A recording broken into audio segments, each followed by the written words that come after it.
I'm going to say something that might be unpopular, especially in the world of corporate burnout, and that is quiet quitting is a trap. I know you're exhausted, you're underappreciated, you're tired of the 6 p.m. urgent requests, and the internet tells you that doing the bare minimum is an active revolution, right? It's a way to take your power back. But the fact is that that's wrong. And honestly, quiet quitting isn't about taking your power back. It's putting your ambition in a coma. If you are a high achiever, coasting doesn't just hurt your company. It really, honestly, like it hurts your soul. It kills the momentum you need to actually launch your own business, to be focused, to drive and move forward and put one foot after the other day in and day out. And so today I want to talk a little bit about showing you why checking out is honestly the most dangerous thing that you can do for your exit strategy and give you a much more powerful alternative. And that is the idea of what I love to call strategic staying. And we're going to break this down and talk about how strategic staying really ties into this idea of activating assets, which makes up the A in the escape framework.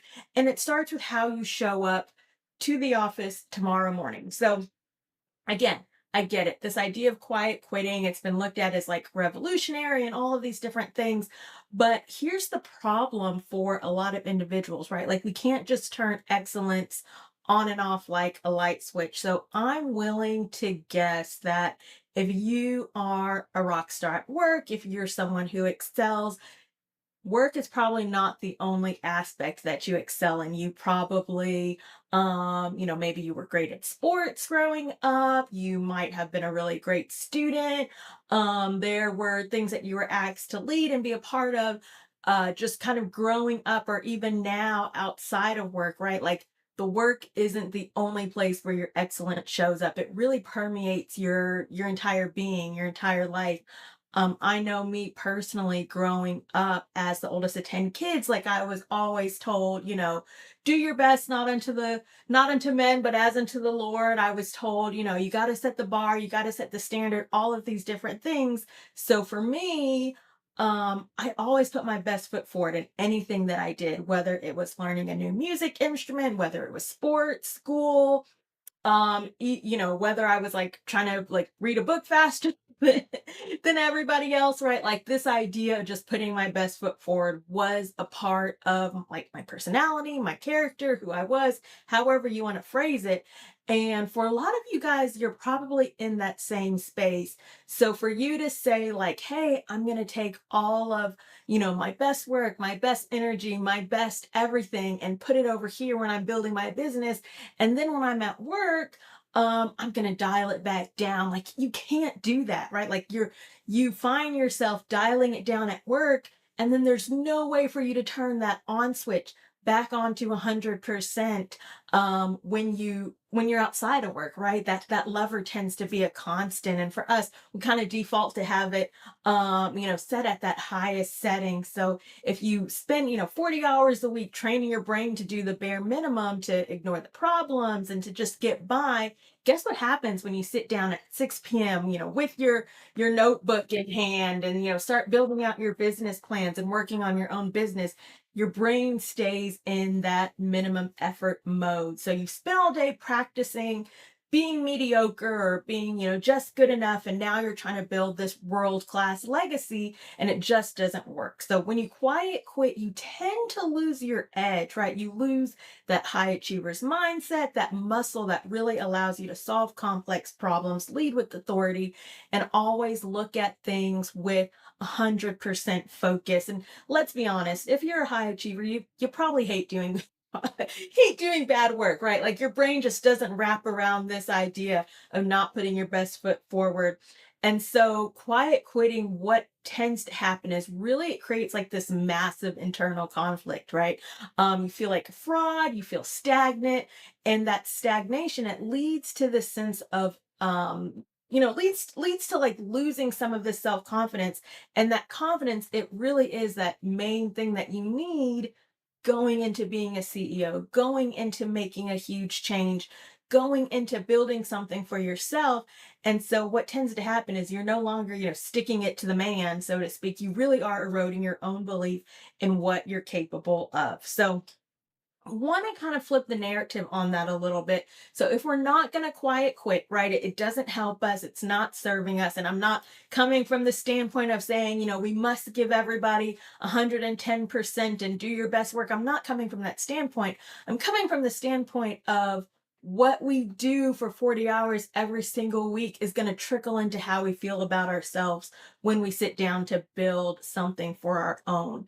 So if quiet quitting is creating an atmosphere, a space, a mindset where sitting down to build something for ourselves becomes difficult, and we know that we don't want to stay in that grind forever, like what is it that we can do? And that's where this idea of strategic staying kind of comes about. So strategic staying, that means you stop seeing yourself as an employee and you really start leaning into this idea of you being a consultant with your boss as your primary client, right? So it's here where you realize that your current job, it gets to be a high level laboratory, so to speak, for your future business. So that difficult project, that can be a case study for your future consulting firm. That messy team dynamic that you're managing, it's research for your future leadership coaching package. That expensive software that your company just bought, guess what? That's a skill you can master on their dime and their time, and then offer as a service to your clients later.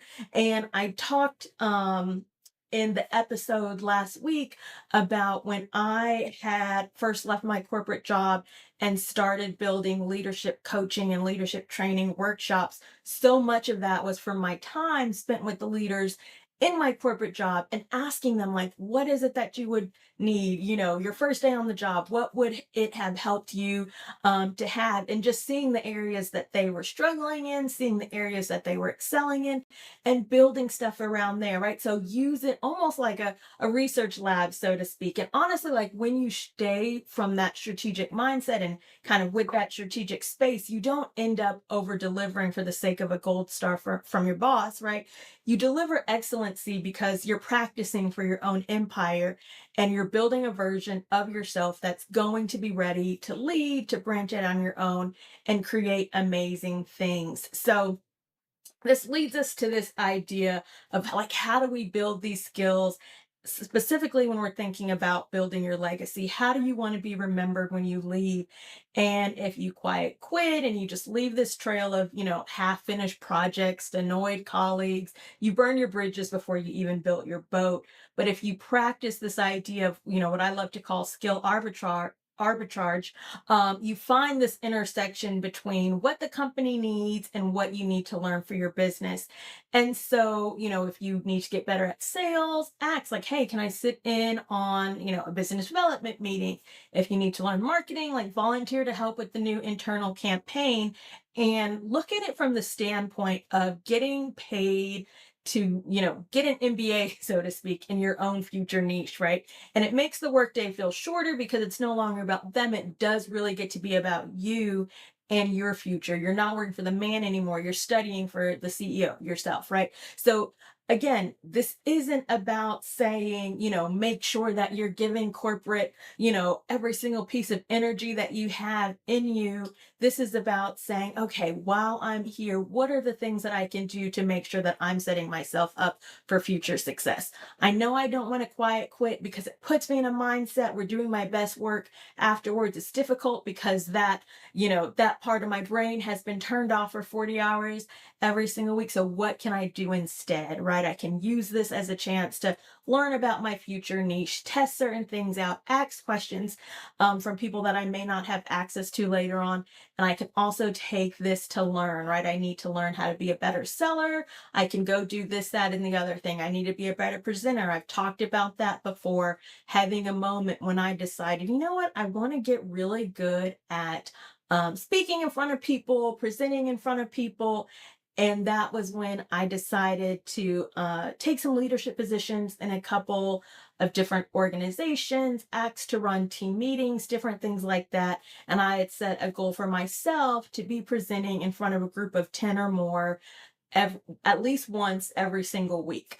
And, there was even a time when at work there wasn't an opportunity, didn't arise. I reached out to a professor from college where I'd gone long, long ago and asked if there was maybe a group of, soon to be graduates that I could come and speak to and different things like that. And he let me come in. So I, managed to keep my streak going of presenting in front of a group of 20 or more every single week for 6 months in a row. And that was a huge, huge turning point for me, a skill that I wanted to improve in, and took some really drastic steps to make sure that I was able to check that box and get that accomplished, right? So if there's things that you feel like, you know what, it would be good for me to have this skill under my belt, figure out how you can work on those skill sets within the corporate environment that you are already in. So I want you to stop being passive today, right? Like, don't just let the days kind of, Monday, Tuesday,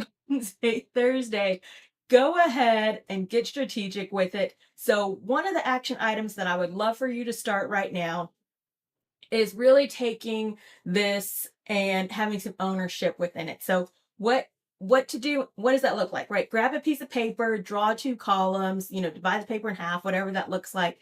And in the first column, what are the three most important skills that you need to master to make your business successful? Maybe it's public speaking, maybe it's financial forecasting, maybe it's project management. Like, what are those three things? Everybody's are going to be a little bit different depending on where you are, the skill sets you've already picked up, what it is that you want to do moving forward. But go ahead, write three of those things down.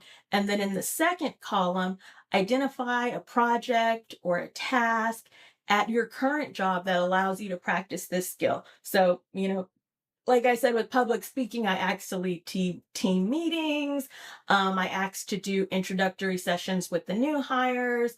I asked to give, business updates to our organization, different things like that, that really forced me to work on my, public speaking skills. So whatever that is for you, go ahead, write those three things you want to focus on. Think of a project or a task.